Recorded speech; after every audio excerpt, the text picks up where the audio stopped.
Selanjutnya mari kita selalu menguatkan keimanan dan ketakwaan kita kepada Allah Subhanahu wa taala dengan selalu istiqamah menjalankan segala apa yang diperintahkan oleh Allah dan Rasul-Nya, baik berupa ucapan, perbuatan, lahir batin, kapanpun, dimanapun kita, dengan suatu keyakinan bahawa segala apa yang diperintahkan oleh Allah dan Rasul-Nya kepada kita, itulah yang pasti menyelamatkan dan membahagiakan hidup dan kehidupan kita, mulai daripada kehidupan dunia yang fana ini sampai pada kehidupan abadi yang baqa.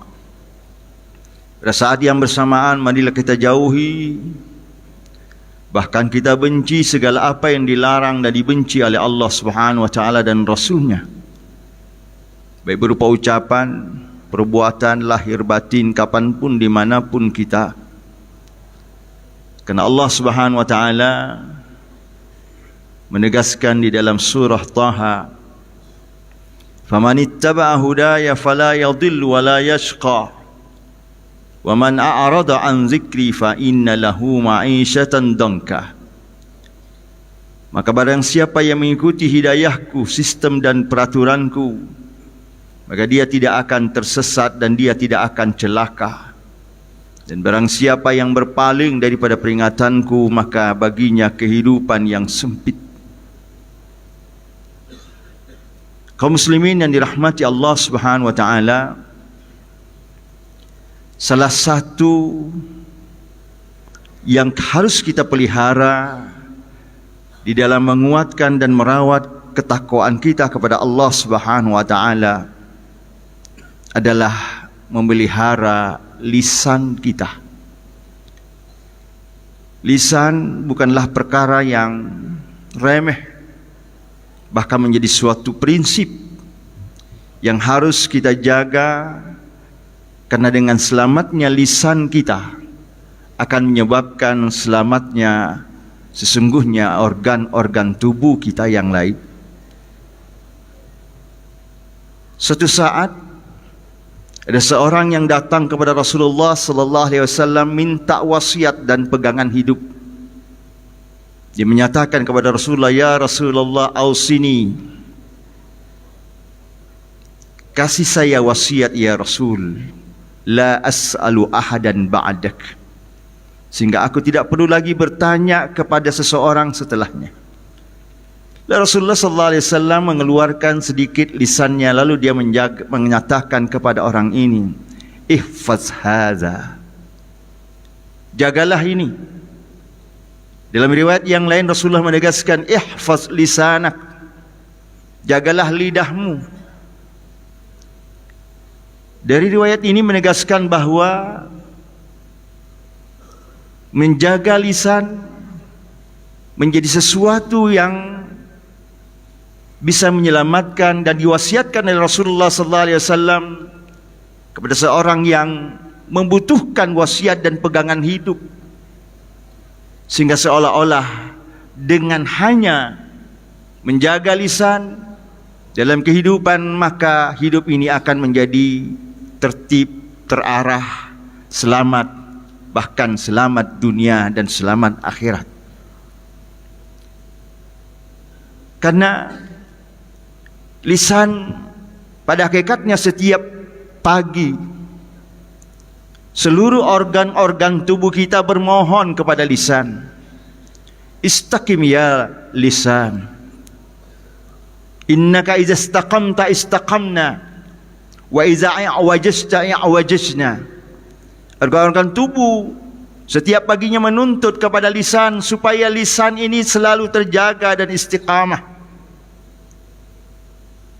Organ tubuh mengatakan, jika engkau selamat, maka kami pun akan selamat. Tapi bila engkau tidak selamat, maka kami pun, organ tubuh yang lain, ikut menjadi tidak selamat.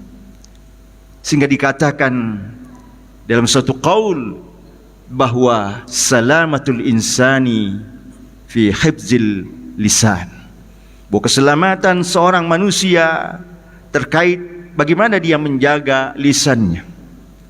Maka Rasulullah sallallahu alaihi wasallam mengaitkan dengan lisan kita dengan keimanan kepada Allah Subhanahu wa taala. Dalam satu hadis yang terkenal, Rasulullah menegaskan, "Man kana yu'minu billahi wal yaumil akhir falyaqul khairan aw liyasmut." Siapa yang benar-benar beriman kepada Allah dan hari akhirat, maka hendaklah dia berkata kata yang baik, kata-kata yang maslahah, kata-kata yang positif, kata-kata yang mendatangkan manfaat. Kalau dia tidak bisa pastikan kata-kata yang keluar dari lisannya, hendaklah dia memilih diam. Sehingga dengan demikian bahwa lisan ini mesti kita jaga, kita rawat, kita kontrol, sehingga dia hanya berkata-kata yang baik, berkata-kata yang maslahah. Allah Subhanahu wa taala menegaskan di dalam satu ayat, "Ma talfizu min qaulin illa ladaihi raqibun atid." Tidak ada satu kata yang keluar dari lisan kita kecuali ada raqib atid yang mencatat setiap ucapan, setiap kalimat yang keluar dari lisan kita, dan pasti akan dipertanggungjawabkan di hadapan Allah Subhanahu wa taala. Oleh karenanya, kaum muslimin yang dirahmati Allah Subhanahu wa taala, di dalam kita menguatkan dan merawat ketakwaan kita, kita hendaknya menjaga dan selalu memastikan lisan kita selalu berkata-kata yang baik, selalu berzikir, selalu mengucapkan kalimat-kalimat thayyibah, kalimat-kalimat yang maslahah, kalimat-kalimat yang mengajak kepada kebaikan. Allah Subhanahu wa taala dalam surah Fussilat menegaskan, "Wa man ahsanu qawlan mimman da'a ila Allahi wa amila salihah wa qala innani minal muslimin."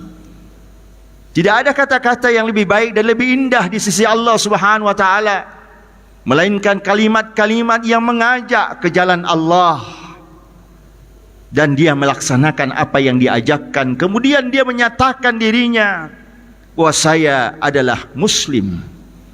Saya adalah Muslim. Dia nyatakan dengan lisannya dengan tegas bahwa dia adalah Muslim. Sementara suatu saat Rasulullah sallallahu alaihi wasallam ditanya oleh sahabat, "Ayyul muslimi afdal ya Rasulullah?" Ya Rasulullah, Muslim yang ideal itu seperti apa wujudnya ya Rasul? Rasulullah menjelaskan, "Al-muslimu man salimal muslimuna min lisanihi wa yadihi." Sosok Muslim yang ideal itu adalah sosoknya yang menjadikan Muslim yang ada di sekelilingnya, orang-orang yang ada di sekelilingnya menjadi selamat, menjadi aman, menjadi tentram, menjadi damai, menjadi sejuk dari dua hal. Pertama, dari lisannya. Lisannya selalu mengeluarkan kata-kata yang menyejukkan, kata-kata yang mendamaikan, kata-kata yang membuat nyaman orang-orang yang ada di sekelilingnya. Kemudian yang kedua adalah tangannya. Artinya apa? Bahwa tangan seorang Muslim selalu terjaga, selalu hanya berbuat sesuatu yang membuat orang-orang yang ada di sekelilingnya menjadi aman, menjadi sejuk, menjadi tentram, menjadi tidak tersakiti oleh perbuatan-perbuatannya. Sehingga kaum muslimin yang dirahmati Allah Subhanahu wa taala, sehingga kita kalau menginginkan diri kita menjadi sosok Muslim dengan profil yang indah yang digambarkan oleh Rasulullah sallallahu alaihi wasallam, mestinya lisan kita kapanpun dimanapun kita selalu menyejukkan, selalu mendamaikan, selalu menteramkan orang-orang yang ada di sekeliling kita. Jangan sampai yang terjadi sebaliknya. Kata-kata yang keluar adalah kata-kata yang menyakitkan, kata-kata yang mengadu domba, kata-kata yang memprovokasi, kata-kata yang membuat orang-orang di sekeliling kita tidak nyaman. Hari ini memang dengan kecanggihan teknologi, dengan melalui media sosial, barangkali lisan kita secara langsung, secara fisik dia tidak berkata-kata, tapi lisan berpindah ke ujung jemari kita. Tapi itu juga merupakan ungkapan daripada lisan kita saat kita menggoreskan kata-kata di atas media yang kita miliki, ataupun membagikan kalimat-kalimat atau kata-kata yang tidak baik, kata-kata yang membenci, kata-kata yang mengadu domba, kata-kata yang mengandung hal-hal yang tidak baik, lalu kita sebarkan, ini juga menjadi sesuatu yang tidak akan mengancam keselamatan diri kita melalui lisan kita. Oleh karena kaum muslimin yang dirahmati Allah Subhanahu wa taala, demi untuk kita menjaga ketakwaan kita kepada Allah Subhanahu wa taala, kita mesti menjaga kalimat-kalimat atau lisan kita terjaga dari kata-kata yang tidak baik, kata-kata yang tidak maslahah, kata-kata yang negatif, dan sebaliknya kita harus selalu istiqamahkan lisan kita untuk berkata-kata dengan kata-kata yang baik. Kita jaga lisan kita supaya selalu basah dengan menyebutkan kalimat-kalimat thayyibah, selalu basah berzikir kepada Allah Subhanahu wa taala. Ihfaz lisanaka rataban bizikrillah, jagalah lisanmu selalu basah dengan menyebut Allah atau mengingat Allah Subhanahu wa taala. Membasahi lisan kita dengan kalimat-kalimat yang baik, membasahi lisan kita dengan kalimat-kalimat yang mengandung zikir, dengan bertasbih, dengan bertahmid, dengan bertakbir, ataupun membaca ayat-ayat Allah Subhanahu wa taala, atau mengajak hal-hal yang baik, beramar ma'ruf, bernahi mungkar. Itu adalah kalimat yang indah dan dicintai oleh Allah Subhanahu wa taala, sehingga lisan kita menjadi salah satu yang akan menyelamatkan hidup dan kehidupan kita di dunia dan di akhirat, bahkan menyelamatkan orang-orang yang ada di sekeliling kita, sehingga sosok kita tidak hanya terselamatkan untuk diri kita, tapi kita menjadi orang-orang yang selamat dan menyelamatkan. Jangan sampai yang terjadi adalah kita tersesat dan menyesatkan, atau kita menjadi orang yang tidak baik dan juga menyebabkan orang-orang lain menjadi tidak baik dengan lisan kita, sehingga Allah Subhanahu wa taala tentunya akan memintai pertanggungjawaban kita dengan lisan kita. Memang lisan adalah satu anggota tubuh kita yang sangat lunak, yang tidak bertulang, tapi dikatakan di suatu maqalah bahwa al-kalamu yanfuzu ma la tanfuzuhul ibaru, bahwa kata-kata melalui lisan kita dapat menembus, menusuk, melukai apa yang tidak bisa ditusuk dan dilukai oleh jarum sekalipun. Lukanya hati, lukanya badan, lukanya fisik barangkali masih bisa dicari obatnya, tapi kalau hati yang sudah terluka melalui lisan kita, barangkali akan sulit untuk dicarikan obatnya.